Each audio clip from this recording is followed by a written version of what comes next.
انتہائی واجب الاحترام اور معزز ساتھیوں، گزشتہ جمعے سیدنا یوسف علیہ السلام کی ابتلا کا تذکرہ چل رہا تھا کہ زلیخا نے تمام کمرے بند کر کے جب یوسف علیہ السلام کو اپنی طرف برائی کی دعوت دی تو یوسف علیہ السلام اپنے آپ کو بچانے کے لیے دوڑے۔ زلیخا بھی ان کے پیچھے دوڑی اور زلیخا نے ان کا قمیض پیچھے سے پکڑا۔ یوسف علیہ السلام نے آگے کی طرف دوڑ لگائی، نتیجے میں یوسف علیہ السلام کا قمیض پھٹ گیا، اور یوں ہی جب یہ دروازے پر پہنچے تو سامنے عزیز مصر زلیخا کا شوہر کھڑا ہوا تھا۔ اس کو دیکھ کر زلیخا نے فوراً پینترا بدلا اور اپنا رخ بدل کر کہنے لگی، اے عزیز مصر، اس شخص کی کیا سزا ہونی چاہیے جو آپ کی بیوی پر، آپ کے گھرانے پر نظریں ڈالے؟ یعنی الٹا الزام حضرت یوسف علیہ السلام پر لگا دیا، اور پھر خود ہی جج بن کے سزا بھی سنا دی کہ ان کو یا تو جیل میں ڈال دینا چاہیے یا یہ کریں کہ ان کو کوئی دردناک سزا دے دینی چاہیے۔ عزیز مصر یہ سنتا رہا، اور یوسف علیہ السلام نے بھی اپنا بیان ریکارڈ کروایا کہ میں نے ایسی کوئی حرکت نہیں کی، بلکہ زلیخا نے ہی مجھے اپنی طرف مائل کیا تھا، لیکن اللہ تعالیٰ نے میری حفاظت کی۔ تو اب جب دونوں کے بیان سامنے آئے، اب کس کی بات سچی ہے، کون غلط ہے؟ وَشَهِدَ شَاهِدٌ مِّنْ أَهْلِهَا، تو زلیخا کے گھر میں سے ایک بچے نے گواہی دی کہ ایسا کرو، اگر قمیض آگے سے پھٹا ہوا ہے تو زلیخا سچی ہے، اور اگر قمیض پیچھے سے پھٹا ہوا ہے تو یوسف علیہ السلام سچے ہیں۔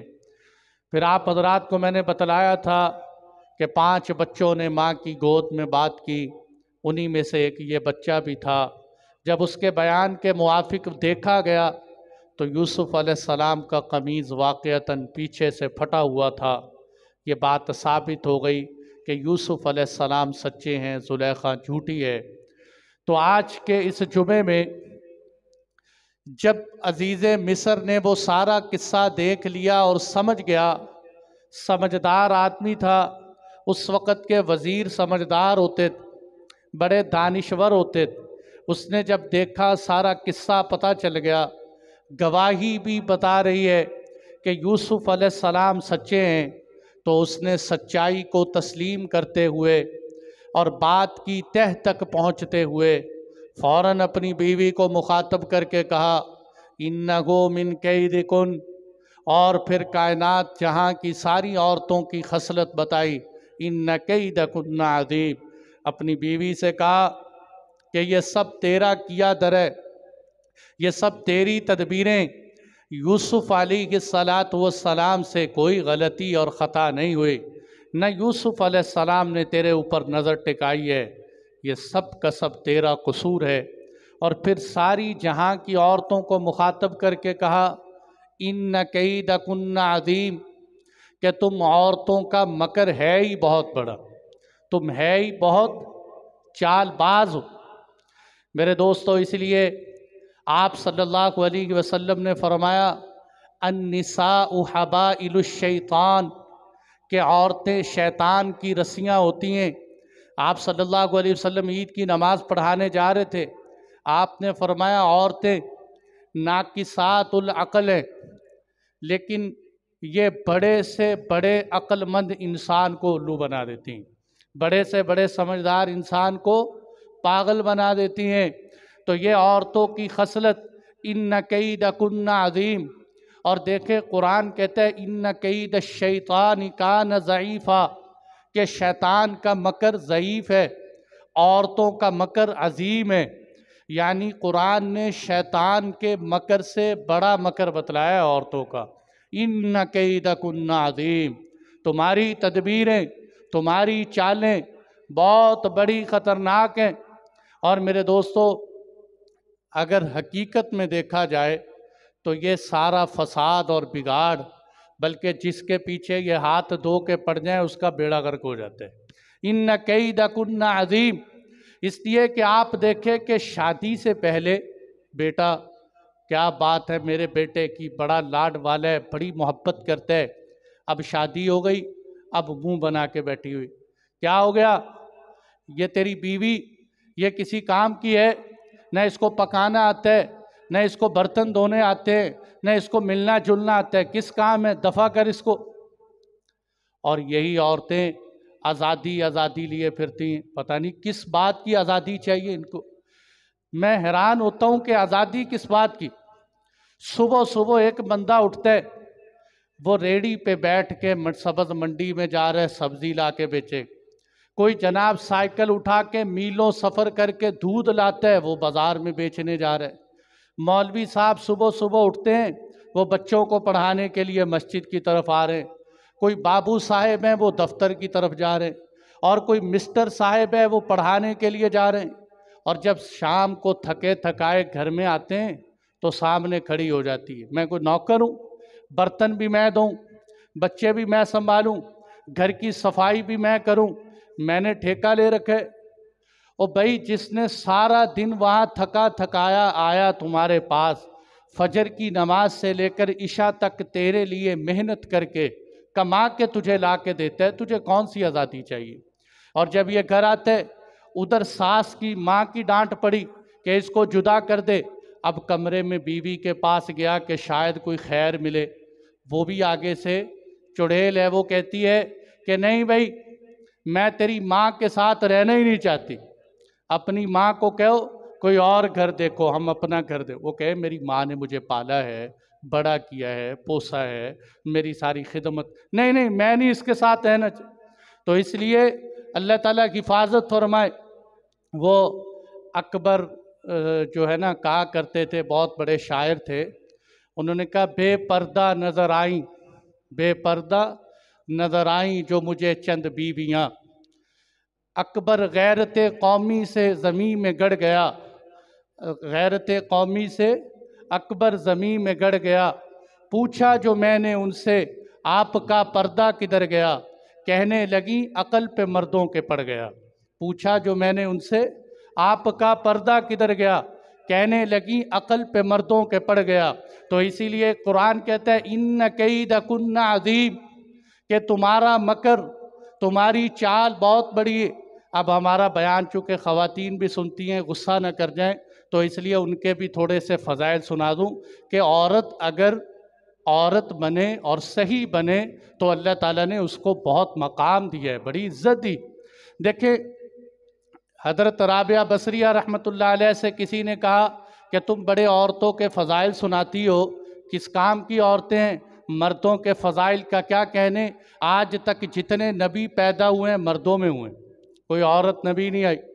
حضرت رابعہ بصریہ نے کہا اتنے فخر سی ضرورت نہیں ہے، لیکن نبیوں کو جننے والی مائیں تو عورتیں ہی تھیں، نبیوں کو جنا تو خواتین نہیں ہیں۔ اس لیے یہ ہے کہ عورت عورت بنے تو اللہ تعالیٰ پھر اگر مریم جیسی ماں ہو، عیسیٰ علیہ السلام جیسا بیٹا پیدا فرماتے ہیں، اگر ماں آمنہ ہو تو محمد مصطفیٰ صلی اللہ علیہ وسلم پیدا ہوتے ہیں، اگر ماں فاطمہ الزہرا ہو تو حسن و حسین جیسے پیدا ہوتے ہیں۔ ان کیدکن عظیم، یہ میں نہیں کہہ رہا، قرآن کہہ رہے کہ عورتوں تمہارا مکر بہت خطرناک ہے۔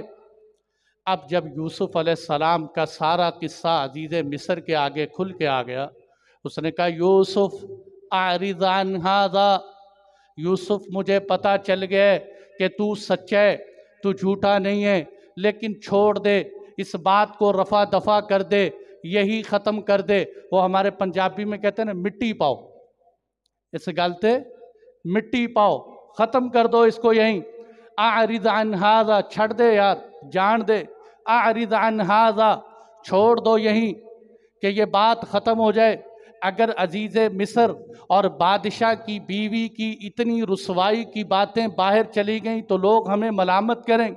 اعرض عن ھذا، یہ سارا ترجمہ ہے۔ واستغفری لذنبک، اور اپنی بیوی کو مخاطب ہو کے کہا تو اپنے گناہ کی معافی مانگ۔ یہ معافی کس سے مانگ؟ یا تو اللہ سے معافی مانگ یا یوسف علیہ السلام سے معافی مانگ کہ اتنا بڑا گناہ کر کے الزام بھی یوسف پہ لگایا اور سزا بھی یوسف کو سنا رہی ہے، یوسف سے معافی مانگ، اور اگر یہ بھی نہیں کرنا تو مجھ سے معافی مانگ کہ میں تیرا شوہر ہوں، تو نے میری امانت میں خیانت کا قصد کیا، وَاسْتَغْفِرِي لِذَنبِكَ إِنَّكِ كُنْتِ مِنَ الْخَاطِئِينَ، صاف لفظوں میں کہہ دیا کہ تو گناہ گار ہے، تیرا بیان غلط ہے، یوسف علیہ السلام سچے ہیں، اِنَّكِ كُنْتِ مِنَ الْخَاطِئِينَ۔ جب یہ بات ہو گئی، اب عزیز مصر تو یہ چاہتا تھا کہ معاملہ یہیں دب جائے، یہیں بات ختم ہو جائے، لیکن آپ کو پتہ ہے کہ جو رویل فیملی ہوتی ہے، جو بادشاہوں کی فیملیاں ہوتی ہیں، ان کی باتیں سب سے پہلے نکل جاتی ہیں۔ کوئی بھی جو ہے ہمارے سیاستدانوں میں دیکھ لو، کوئی چھوٹا سا کارنامہ ہو تو سب سے پہلے ہوا میں بکھر جاتا ہے۔ اب بادشاہ کی بیوی وقالت نسوۃ فی المدینہ، شہر کے اندر بات پھیل گئی، جس طرح جنگل میں آگ پھیلتی ہے تو آگ کے پھیلنے کی طرح بات پھیل گئی، شہر کے اندر عورتیں آپس میں باتیں کرنے لگیں۔ کیا باتیں کہیں؟ امرأۃ العزیز، کہ عزیز کی بیوی۔ اچھا آپ کو قرآن کا انداز بتاؤں، قرآن اگر آپ پورا کنگالو، پورے قرآن میں آپ کو سوائے ایک عورت کے کسی عورت کا نام نہیں ملے، سوائے ایک عورت، پورے قرآن میں کسی کا نام نہیں ملے۔ وہ عورت کون ہے؟ حضرت مریم ہے۔ حضرت مریم کا نام تو قرآن میں جگہ جگہ ہے۔ اس کے علاوہ اللہ نے بی بی آسیہ کا تذکرہ کیا تو امرأۃ فرعون، حضرت نوح علیہ السلام کی بیوی امرأۃ نوح، حضرت لوط کی بیوی امرأۃ لوط، اللہ کے نبی کی بیویاں لِأَزْوَاجِكَ قُلْ لِأَزْوَاجِكَ، یا یوں کہا یا نساء النبی، اے نبی کی بیویوں، لیکن حضرت مریم کا نام لیا۔ یہاں بھی قرآن کیا کہتے ہیں؟ امرأۃ العزیز، زلیخا نہیں کہا کہ عزیز کی بیوی، وزیر اعلیٰ کی بیوی، تراود فتاها عن نفسی، کہ وہ تو اپنے غلام پر عاشق ہو گئی ہے، اپنے غلام کو پھسلا رہی ہے۔ قد شغفها حبا، اس کی محبت نے اس کے دل میں زخم کر دی ہے۔ شغاف، شغف شغاف سے ہے، کہتے ہیں نا نہر میں شغاف ہو گیا، یعنی سوراخ ہو گیا۔ تو قد شغفها حبا، کہ اس کے غلام کی محبت نے اس کے دل کو گھائل کر دیا ہے، زخمی کر دیا ہے۔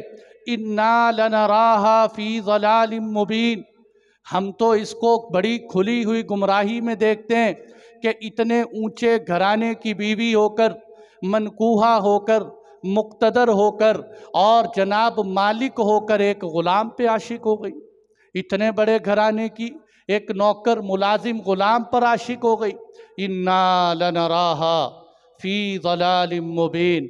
تو یہ باتیں مصر کے اندر رویل فیملی جو بڑی سوسائٹی تھی نا، اس کے اندر گردش کرنا شروع ہو گئی۔ اور یہ بات تو آپ حضرات جانتے ہیں کہ جو بات عورتوں کے ہاتھ لگ جائے وہ پھیلے نہ تو کیسے ہو سکتے ہیں۔ مرد بھی اس سے کم نہیں، مردوں کی بتائی ہوئی باتیں 120 کی رفتار سے پھیل جاتی ہیں، لیکن عورتوں کے اندر 1000 کلومیٹر جہاز کی سپیڈ کا مقابلہ ہے۔ تو بات اگر کوئی بات پھیلانی ہو نا تو کسی عورت کو بتا دو، پھیل جائے۔ اور پھر کمال کی بات یہ ہے کہ یہ پوری بی بی سی ہے، نشریات کا ادارہ ہے، 1 منٹ کے اندر پوری بات پھیلا دیتی ہیں، اور ساتھ یہ بھی کہیں گی یہ بات آگے کسی کو نہ بتانا، یہ بات آگے کسی کو، تمہیں بتائی ہے بس، آگے نہیں کسی کو بتانا۔ تو اب جناب بات 1 منٹ کے اندر، میری ساس یوں ہے، میرا شوہر یوں ہے، میرے سسرال یہ ہیں، میرے بچے یہ ہیں، پورا 1 منٹ کے اندر سارا ڈیٹا اور انٹرویو دے دیتی ہے۔ تو وہ عورتوں کے اندر بات تو پھیل جاتی۔ اب پورے مصر کی جو سوسائٹی تھی اس کے اندر بات پھیل گئی۔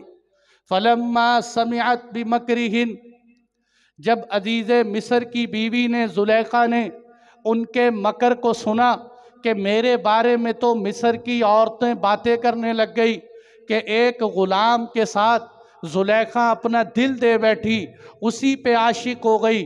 کسی پہ عاشق ہونا تھا تو کسی بڑی فیملی کے گھر کے اندر دیکھتے۔ فَلَمَّا سَمِعَتْ بِمَكْرِهِنَّ، جب ان کی تدبیریں سنی۔ اب دیکھو قرآن کا اللہ تعالیٰ نے قرآن کے اندر کتنی گہرائی رکھی۔ اس لیے میں کہتا ہوں بھائیو، قرآن کی طرف آؤ، ایک ایک لفظ میں اللہ نے اتنی گہرائی رکھی ہے۔ فَلَمَّا سَمِعَتْ بِمَكْرِهِنَّ، قرآن یہ بھی کہہ سکتا تھا کہ جب ان عورتوں کی باتیں سنی، قرآن کہتے ہیں باتیں نہیں سنی، ان کا مکر سنا۔ مکر کہتے ہیں چال کو، تدبیر کو۔ ان کی تدبیر کیا تھی کہ وہ بازار میں باتیں کر رہی تھیں کہ دیکھو زلیخا ایک غلام پہ عاشق ہو گئی، لیکن ان کی باتیں کرنے کا مطلب یوسف علیہ السلام کی فیور نہیں تھا، ان کے باتیں کرنے کا مقصد زلیخا کی مدد نہیں تھا، بلکہ وہ یہ باتیں اس لیے کر رہی تھی کہ کسی طریقے سے یہ باتیں زلیخا تک پہنچے اور عزیز مصر کی بیوی ہمیں بھی بلائے اور ہمیں بھی بلا کے دکھائے یوسف کتنا حسین ہے، ہم بھی یوسف کو دیکھنا چاہتی ہیں۔ اس لیے ان کی باتوں سے تو پارسائی ٹپکتی تھی، لیکن حقیقت میں رال ٹپکا رہی تھی کہ کیا ہم بھی یوسف کو دیکھنا چاہتی ہیں۔ اس لیے کہ اللہ نے پیغمبر کا حسن اتنا رکھا ہوا ہے، اور پھر خاص طور پہ یوسف علیہ السلام، میں حسن بتا چکا ہوں، پوری روئے زمین میں اللہ نے جتنا حسن تقسیم کیا ہے اس کا آدھا حسن اللہ نے یوسف علیہ السلام کو دیا ہوا ہے۔ تو یوسف علیہ السلام کو ہم بھی دیکھیں، یہ ہے مکر۔ ایک ہی لفظ میں قرآن نے پورا بانڈ پھوڑ کے رکھ دیا۔ فَلَمَّا سَمِعَتْ بِمَكْرِهِنَّ، جب عزیز مصر کی بیوی نے ان کے مکر، تدبیروں اور چالوں کو سنا کہ میرے بارے میں یوں باتیں ہو رہی، تو وہ بھی تو عزیز مصر کی بیوی تھی، اس نے کہا اس کا حل نکال لیتی ہوں۔ ارسلت الیہن، اس نے کہا ان کی دعوت رکھ دیں، ان کو کھانا کھلاتے ہیں، اس لیے کہ جب کسی کو کھانا کھلا دیا جائے تو پھر جس کی کڑاہی کھائی ہو اس کے سامنے حق تو نہیں بولا جاتا، بڑا مشکل کام۔ جس کا مال کھایا ہو اس کے سامنے حق بولنا بہت مشکل ہوتا ہے۔ اس لیے حجاج بن یوسف نے بھی اپنے زمانے کے اندر علماء اور فقہاء کو چپ کرانے کے لیے ایک دعوت کھلائی تھی کہ تاکہ لوگ میرے خلاف فتویٰ نہ دے سکے۔ یہ مال بڑی، اللہ معاف کرے، یہ حرص و ہوس انسان کو بہت کچھ کرواتی ہے۔ اس نے کہا فَأَرْسَلَتْ إِلَيْهِنَّ، ان کی طرف پیغام بھیجو، ایک ایلچی اور قاصد بھیجو کہ جاؤ، جا کر ہم ان کی دعوت کرتے ہیں۔ اور اعلان کر دیا کہ دعوت ہوگی عزیز مصر کی بیوی کی طرف سے۔ کب دعوت ہوگی؟ دعوت ظہرانہ۔ یہ جو دوپہر کی دعوت ہے نا، اس کو ظہرانہ بھی کہتے ہیں، کہ آپ کی ظہرانہ کی دعوت۔ اب بادشاہ کی بیوی کی دعوت ہو تو کوئی دعوت سے پیچھے رہ سکتے؟ اور ساتھ یہ بھی کہا کہ یہ دعوت صرف اونچے سوسائٹی کے لوگوں کی ہے، ہر غریب آدمی کی نہیں، بڑے بڑے گھرانے کے جو لوگ ہیں ان کی دعوت۔ ارسلت الیہن، ان کی طرف پیغام بھیجا، ان کے پاس انویٹیشن پیغام پہنچ گیا کہ آنا۔ وَأَعْتَدَتْ لَهُنَّ مُتَّكَأً، میں آج قرآن کے الفاظ سمجھاؤں گا، بڑی قابل غور بات ہے۔ قرآن زلیخا کی دعوت کا بھی نقشہ کھینچتا ہے کہ وہ دعوت کیسی۔ وَأَعْتَدَتْ لَهُنَّ مُتَّكَأً، اس نے تکیے لگائے، فرشی قالین بچھائے۔ جس طرح آج کل تو دنیا فیشن پہ آ گئی ہے نا، ٹیبلوں پہ، کرسیوں پہ، اور اس سے آگے بہت سارے جو زیادہ ترقی یافتہ ہوتے ہیں وہ کھڑے ہو کے جانوروں کی طرح کھاتے ہیں، وہ بہت ترقی یافتہ ہوتے ہیں۔ جو اس سے نیچے ہوتے ہیں وہ ذرا کرسی پہ ہی بیٹھ جاتے ہیں، اور بہت سارے کہتے ہیں کہ جی ذرا ہمیں ہضم نہیں ہوتا۔ یہ ہضم پتہ نہیں، اللہ معاف کرے، خلاف سنت زندگی پہ ان کا میدا بھی خلاف سنت ہو گیا ہے۔ اس لیے ارسلت الیہن، تو وَأَعْتَدَتْ لَهُنَّ مُتَّكَأً، اس وقت زمین پہ بیٹھتے تھے۔ میرے دوستو حدیث میں آتا ہے کہ آپ صلی اللہ علیہ وسلم نے ہمیشہ زمین پر بیٹھ کے کھایا ہے، ہمیشہ زمین پہ بیٹھ۔ بلکہ یہ جو عرب بیٹھتے ہیں نا، میں دعوت سمجھانے کے لیے، آپ عرب کے فیملیوں کے اندر عام رواج بھی ہے، بلکہ جو ان کی بڑی بڑی دعوتیں ہیں ان کے اندر یہ کرتے ہیں کہ نیچے بڑے اچھے اچھے پٹھانوں میں بھی یہ رواج ہے، قالین بچھاتے ہیں اور پھر تکیے لگاتے ہیں خوبصورت قسم کے، اور تکیوں کے ساتھ بیٹھ جاتے ہیں، اور ساتھ چھوٹے چھوٹے جو ہے تیز ٹیبل لگا دیتے ہیں جس کو خان کہتے ہیں، کہ تاکہ اس کے اوپر سے بندہ کھانا اٹھا کے کھاتا رہے۔ آپ صلی اللہ علیہ وسلم کے بارے میں آتا ہے ما اکل علی خان، یہ جو زمین پہ بیٹھ کے سامنے ٹیبل یوں رکھا ہوتا ہے نا، اس پہ بھی کھانا رکھ کے اللہ کے نبی نے کبھی نہیں کھایا۔